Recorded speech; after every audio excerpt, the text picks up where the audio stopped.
रत्नागिरीला आजपासून पावसाचा 3 दिवस ऑरेंज अलर्ट आहे आणि सततच्या पावसामुळे नद्यांच्या पाणी पातळीत वाढ होतीये।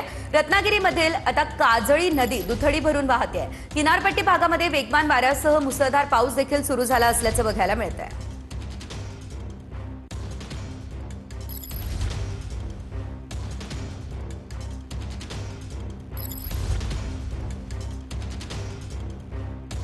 या संदर्भात अधिकची अपडेट घेऊयात आमचे प्रतिनिधी मनोज लेले यांच्याकडून। मनोज, आपण पाहतोय सततच्या पावसामुळे आता नद्यांच्या पाणी पातळीमध्ये वाढ झालेली आहे, काय अपडेट?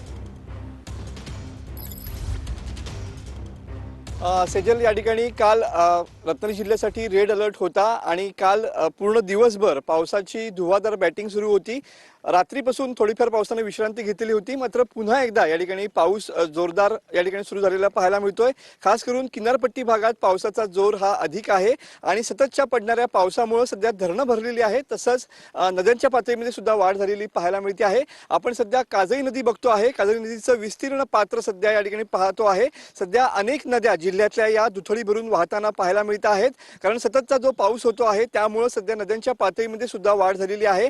आजपासून 4 जुलैपर्यंत या ठिकाणी रत्नागिरी जिल्ह्यासाठी ऑरेंज अलर्ट असणार आहे आणि खऱ्या अर्थानं किनारपट्टी भागात ताशी 30 ते 40 किलोमीटर वेगानं वारे वाहतील असा अंदाज हवामान खात्याने व्यक्त केलेला आहे। आणि आज दिवसभर देखील पावसाची धुवाधार बॅटिंग ही असणार आहे।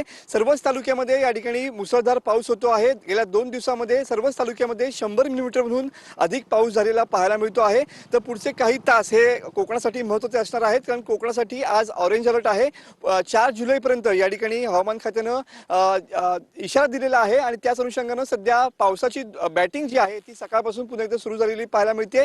सध्या तरी थोडाफार पावसाने विश्रांती घेतली असली तरी पण पाऊस आज दिवसभर देखील मुसळधार पडेल अशी शक्यता वर्तवण्यात येते। सेजल, अगदीच धन्यवाद तुम्ही दिलेल्या सर्व सविस्तर अपडेटसाठी।